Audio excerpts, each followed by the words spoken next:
Bab 18. Hati Apip berdebar. Ya pergilah Jab, aku akan menjaga Ajalia.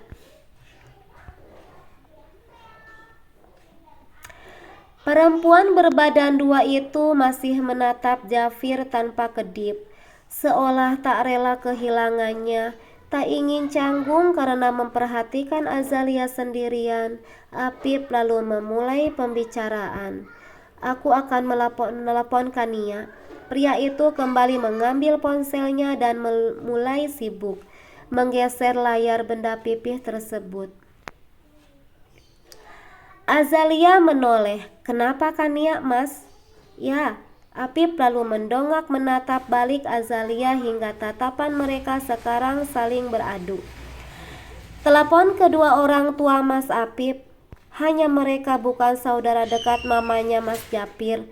Azalia mengucap sembari menjatuhkan bobot tubuhnya ke kursi di belakangnya. Ah, ya, Apip menyahut cepat gugup. Bagaimana tidak? Tadinya Azalia tampak begitu nelangsa begitu Apip menghubungi kedua orang tuanya.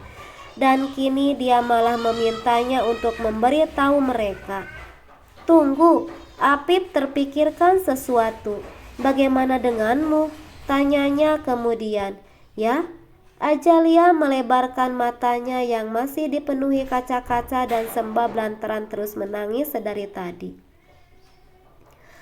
Dan kini ia justru merasa tenang begitu mendengar kabar sakitnya Mama Zafir, karena perhatiannya teralihkan ke sana. Apa kamu akan kabur begitu aku dan orang tuaku ke rumah sakit? Azalia menaikkan satu sudut bibirnya menyeringai dengan senyum miris di bibir kemerahan itu. Aku lelah, tidak lagi punya kekuatan untuk beranjak pergi apalagi kabur jauh. Wanita itu mengucap dengan lesu. Ia harus bertahan dan mengikuti rencana pria yang dicintainya sekaligus kakak kandungnya sendiri demi anak yang Azalia kandung sekarang. Ia tak punya pilihan. Apip mengangkat kedua alis tebalnya, di mana tangannya menggenggam ponsel lebih erat. Aku akan jadi istri yang baik untukmu, Mas. Terima kasih sudah sudi memungutku sebagai beban berat dalam hidupmu. Lagi, ucapan Azalia membuat Apip bergeming. Ia tak tahu harus menjawab apa.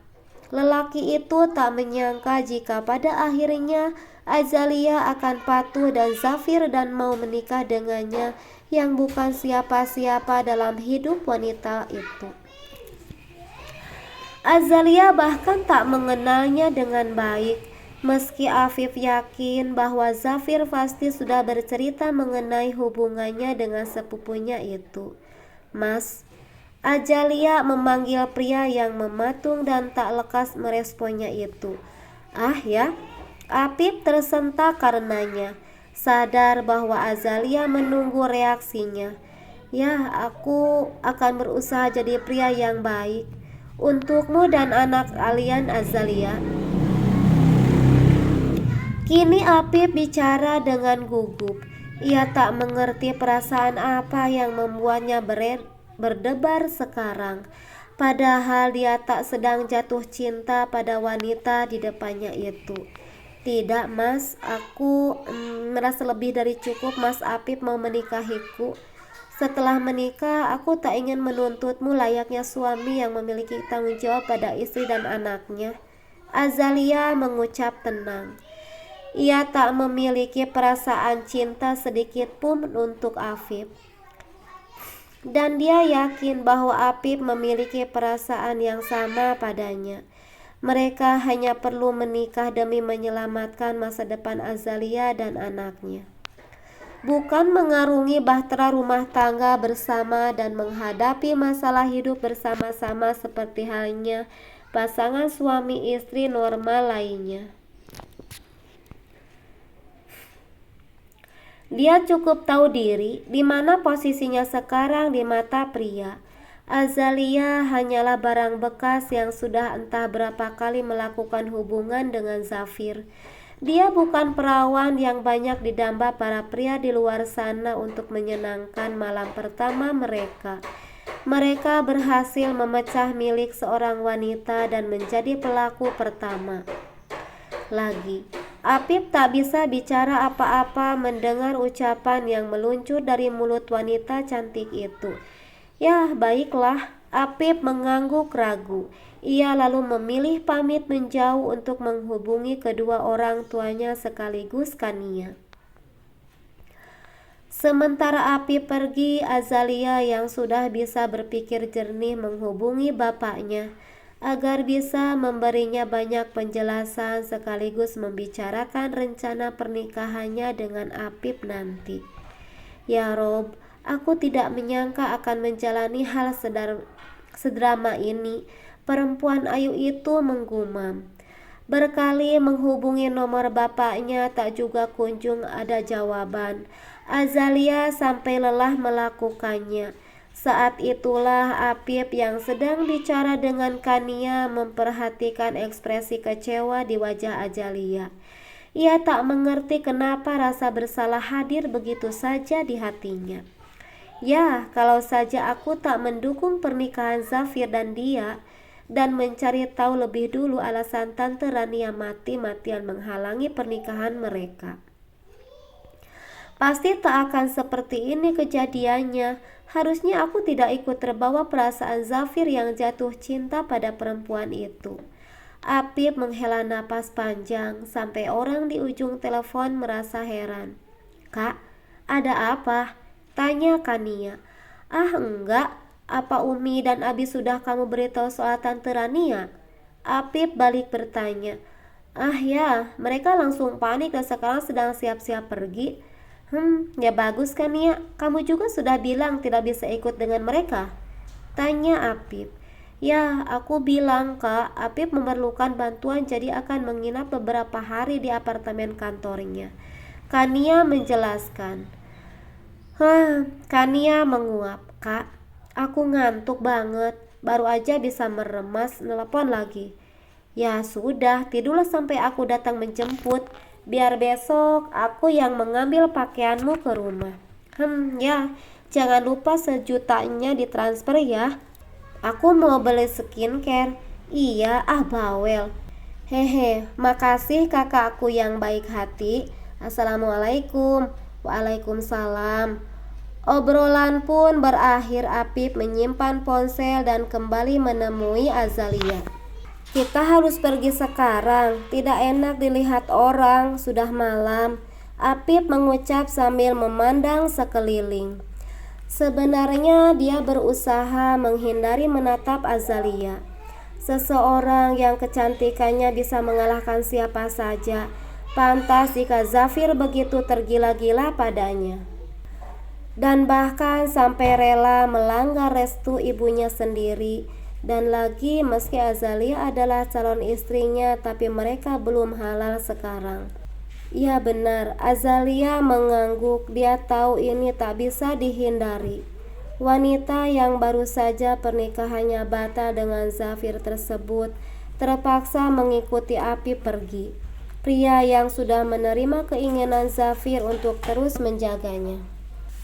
Azalia berjalan mengikuti Apip. Setelah membayar di kasir, keduanya berjalan ke arah mobil terparkir di depan kafe. Sampai di depan mobil, Apip membuka pintu mobil bagian belakang karena dia tahu mereka harus menjaga jarak untuk sekarang ini. Tak peduli jika hati dan pikiran Azalia masih menjadi milik Zafir sepenuhnya. Tetap saja mereka adalah dua pria dan wanita normal yang bisa saja saling tergoda. Ya, cinta itu memang tidak sederhana bersama lalu jatuh cinta. Namun, ada kalanya ketika dua orang lelaki dan perempuan sama-sama nyaman bersama, akan tumbuh perasaan ingin tetap menempel pada lawan jenisnya tersebut. Hal itu sesuatu yang sifatnya alami dan tak dibuat-buat. Bawaan naluri itu kenapa Islam mengatur hubungan antara pria dan wanita agar menjaga jarak, terlebih jika keduanya bukan mahram. Di tempat lain, Deandra dan Rania menoleh ke arah pintu yang berderit lantaran ada seseorang yang membukanya. Begitu mereka menoleh, seorang pria sudah berdiri di sana. Tak ada senyum di wajah Rania ataupun Diandra. Namun, menyadari siapa yang datang sekarang, Diandra berusaha menghormatinya dengan bangkit dari duduk untuk menyambut kedatangannya. "Assalamualaikum." Suara berat pria itu terdengar. "Waalaikumsalam." Rania dan Diandra menyahut bersamaan. "Pak Dendi?" tanya Diandra yang berjalan mendekat ke arah pria parubaya itu. Ia tak berpikir kalau Bapak Azalia itu akan datang lebih cepat, karena katanya mereka berada di luar kota. Pertanyaan Diandra disambut dengan anggukan pelan oleh Dendi. Pria itu lalu menatap ke arah ranjang pasien di mana seorang wanita terbaring tak berdaya. "Mari Pak, masuklah. Mungkin sebentar lagi Zafir juga akan datang." Diandra mempersilahkan pria itu untuk bisa bicara dengan Rania. Dia yakin Pak Dendi ataupun Tante Rania sama-sama tak nyaman jika mereka berbicara lama-lama. "Ah ya," Dendi menyahut ragu sembari mengayun langkahnya mendekat. Lalu duduk di sofa yang berada tak jauh dari wanita itu berada. "Maaf, kalau boleh tahu Mbak ini siapa?" tanya Dendi yang berpikir wanita itu juga adalah anaknya Rania. Jika benar mantan kekasihnya itu telah berhasil mendidik putrinya dengan baik, dilihat dari penampilannya yang tertutup dan bicaranya yang sopan pada orang tua, meski sepertinya dia tahu semua yang terjadi. Dan siapa Dendi? Sebenarnya, dia adalah gadis yang sangat ingin aku nikahkan dengan Zafir. Aku sudah berusaha keras menghalangi pernikahan Zafir, tapi kamu malah menikahkannya dengan adiknya sendiri. Ketus Rania yang membuat Dendi juga Diandra sontak menoleh ke arahnya.